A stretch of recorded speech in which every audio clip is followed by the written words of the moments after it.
چنیوٹ سے بھائی محمد عمیر صاحب نے سوال پوچھا ہے۔ لیکن محترم مفتی صاحب، ہمارا سوال یہ ہے کہ شب برات کی کیا حقیقت ہے، اور اس رات مساجد میں اکٹھے ہو کر نوافل پڑھنے کا شرعی حکم کیا ہے، اور کیا شب برات لیلۃ القدر سے افضل ہے؟ وضاحت فرما دیں۔ محمد عمیر۔ جی میرے محترم بھائی، شب برات کے حوالے سے ہمارے معاشرے میں بڑی افراط اور تفریط پائی جاتی ہے۔ بعض حضرات نے افراط میں غلو کیا اور بعض حضرات نے تفریط میں غلو کیا۔ یہ دونوں ہی طریقے غلط ہیں۔ شب برات کے حوالے سے جو حق اور مختار بات یہ ہے کہ اس رات کا بالکلیہ انکار بھی درست نہیں، اور اس کو لیلۃ القدر بنا دینا یہ بھی درست نہیں۔ اس رات کی فضیلت کے حوالے سے جو روایات ملتی ہیں، اگرچہ وہ ضعیف ہیں لیکن تعداد میں 8-9 تک پہنچ جاتی ہیں۔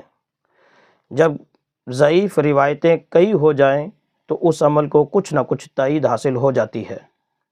لہٰذا ان روایتوں کو سامنے رکھتے ہوئے ہم یہ نتیجہ اخذ کرتے ہیں کہ اس رات کی فضیلت ثابت ہے۔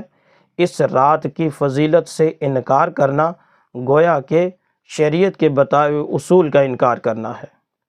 لہٰذا اس رات کا انکار کرنا کہ یہ بالکل فضیلت والی نہیں ہے، یہ بات درست نہیں ہے۔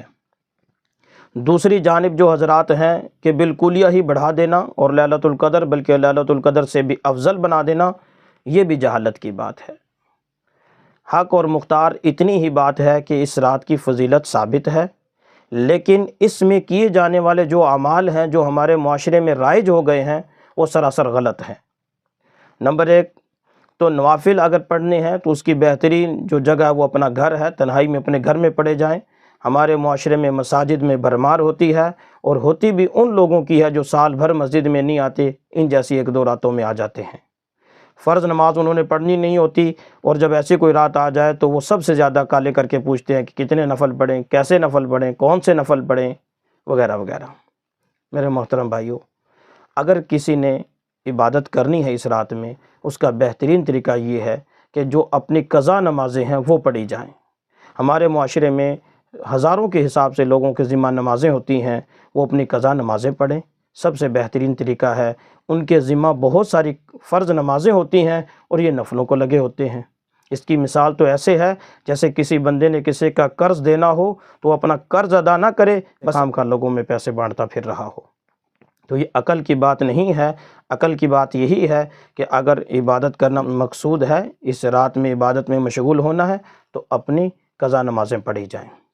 اور پھر اس رات میں جو آپ نے پوچھا کہ مساجد میں اکٹھے ہو کر جو لوگ مولوی صاحبان لوگوں کو اکٹھا کر لیتے ہیں، جن بیچاروں کو علم سے کوئی واسطہ نہیں، بیانات شروع کر دیتے ہیں، یہ ساری کی ساری بناوٹی اور جعلی باتیں ہیں۔ ایسے لوگوں کا علم اور تحقیق سے کوئی واسطہ نہیں، یہ علم اور تحقیق سے عاری لوگ ہوتے ہیں جو اس طرح کے کرتے ہیں۔ آپ جتنے بھی اہل علم لوگوں سے پوچھیں گے، تحقیق والے لوگوں سے پوچھیں گے، وہ آپ کو صحیح اور حق بات بتائیں گے۔ ہمارے معاشرے میں المیہ تو یہ ہے کہ آپ راہ چلتے بھی کسی سے کوئی مسئلہ پوچھیں تو وہ بھی علامہ تفتازانی بن جائے گا، لیکن صحیح بات یہ ہے کہ ہمارے معاشرے میں صحیح علوم اور تحقیق تک پہنچنا تو بہت کم لوگوں کا کام ہے۔ بہت کم لوگ ہم نے ایسے دیکھے ہیں جو تحقیقی ہیں، وگرنہ تو سنی سنائی باتوں والے لوگ زیادہ ہیں۔ لہٰذا اس رات میں عبادت اگر کرنی ہے، کرنی چاہیے، اچھی بات ہے، لیکن اپنی قضا نمازیں پڑھیں۔ اور اجتماعی جماعتیں کروانا، نوافل کی جماعت کروانا، یہ سب ممنوع چیزیں ہیں۔